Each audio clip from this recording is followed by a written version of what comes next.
One of Disney's cut projects that I always found interesting was something called the Adventure House, a cancelled walkthrough attraction that would have been at Disney World's Fort Wilderness campground, existing as a kind of off-the-beaten-path attraction, like Discovery Island or River Country, something to do outside the actual parks. And while the concept nowadays is mostly thought of as just another abandoned Marc Davis project from the 70s, something recently has reignited my interest in the walkthrough. That being a few of the similarities between it and the Haunted Mansion, or at least the older walkthrough version of it. In many ways, the Adventure House can almost be considered a sort of thematic sequel to the mansion's original concept, even down to reusing certain elements of it. So with this video, we'll not only be taking a look at some of the Adventure House plans, but also comparing them to a few of the scenes from the Haunted Mansion, both the ride and walkthrough form. So let's check it out. The similarities already start to pop up as soon as you first look at the facade. While it can be argued that the general structure of the house may or may not resemble the mansion, a common theme you can't ignore are the weather vanes on top of the house, which to me are very reminiscent of the Haunted Mansion's ship weather vane, an unintentional Easter egg from the attraction's abandoned sea captain backstory, and it's a similar case here too, as the chicken weather vanes tie into the Adventure House's old storyline, where it was going to be the Roost Hotel, a sort of wilderness attempt at a hotel that the owners had filled up with chickens so they wouldn't get eaten. Eventually the idea of having chickens in every scene faded out, and the hotel theming was dropped in favor of just turning it into a house, but those weather vanes stayed, likely as an homage to the concept. And speaking of the old Roost concept, the original opening scene would have borrowed directly from the mansion, as the hotel's original owners, Maud and Jasper, would appear in Pepper's ghost form on the balcony above you. And if that wasn't a close enough connection for you, when they later dropped that original pre-show, the lobby was replaced by a foyer, featuring a portrait of Maud and Jasper on the wall that would come to life. Obviously just the mention of a pre-show foyer brings you back to the mansion, especially when it involves animated portraits, apparently a motif that Marc Davis was very fond of. Another scene towards the beginning that only exists in written form was the Hall of Doors, where each door would feature a different gag when you opened it. For example, a door labeled Exit would open up into a projection of an oncoming train, or one marked Restroom would only have a single chair inside it. You know, like here, it's a room where you rest. Very Marc Davis-esque jokes here. But it does conjure up some memories of the Haunted Mansion's corridor of doors, where each of those had different voices behind or limbs coming out of them. Maybe the idea of actually opening and interacting with the doors is an idea of what that scene would have looked like had it been around when the mansion was still a walkthrough.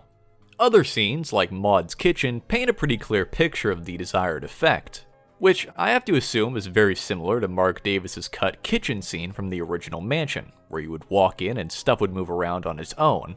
An idea that was actually based on an even older Ken Anderson drawing, so once again, Ken was still influencing attractions almost 20 years later. What a guy. And while we're still speaking of Ken, another of his abandoned ideas also managed to resurface in the Roost walkthrough as well, with a surprise appearance from the Headless Horseman, who would have thrown his head at visitors once they reached the end of a hallway. Not exactly the same effect that was proposed for the original mansion, but still, pretty interesting that character would pop up again. Another really interesting scene would have been the greenhouse, a foggy room that was filled up with man-eating plants. The immediate connection that comes to mind is Rolly Crump's man-eating plant from the Museum of the Weird, and you can definitely see at least some influence when comparing Davis's drawing with Rolly's final model version of the plant. It's also not that big of a surprise that Marc would try and bring back that kind of concept, as just a few years earlier, he made another version of the plant for the Jungle Cruise over in Florida that didn't actually make it into the ride. Other scenes throughout the house seem to have a similarly vague connection to the mansion as well, like the photography studio for example, which featured an effect where whenever the cameras would go off, shadowy figures and ghosts would appear on the walls. Possibly a new take on Yale Gracie's old luminescent paint effect, or maybe something else entirely. And while we're already speculating, I have a feeling the attic scene borrowed a lot from the actual ride version of the Haunted Mansion. For starters, you've got stuff like the self-playing piano, a classic mansion effect that had been around since Anderson's time, with everybody from Marc Davis to Claude Coates reimagining it. And also busts that would come alive and talk. A pretty straightforward revision of the singing bus, but more in the realm of Davis's original idea for the effect, where they were just talking.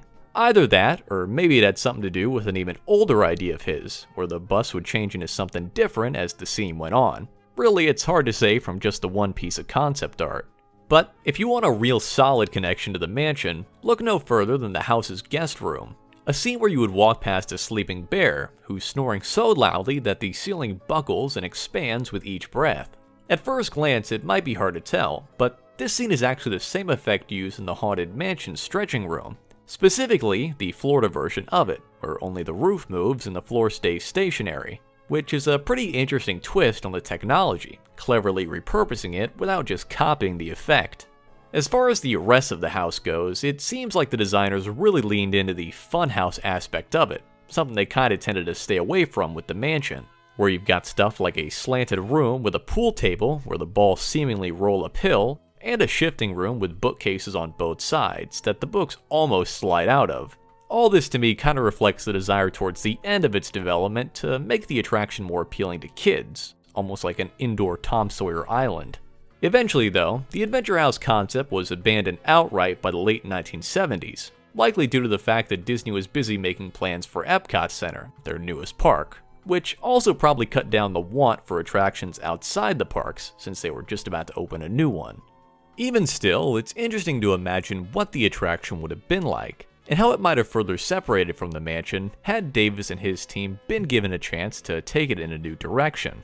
If you're still interested in reading more about the Adventure House, I'll link to a great blog post in the description that really goes into its history and a few extra scenes that I didn't get into with this video. And as always, a big thanks to our patrons.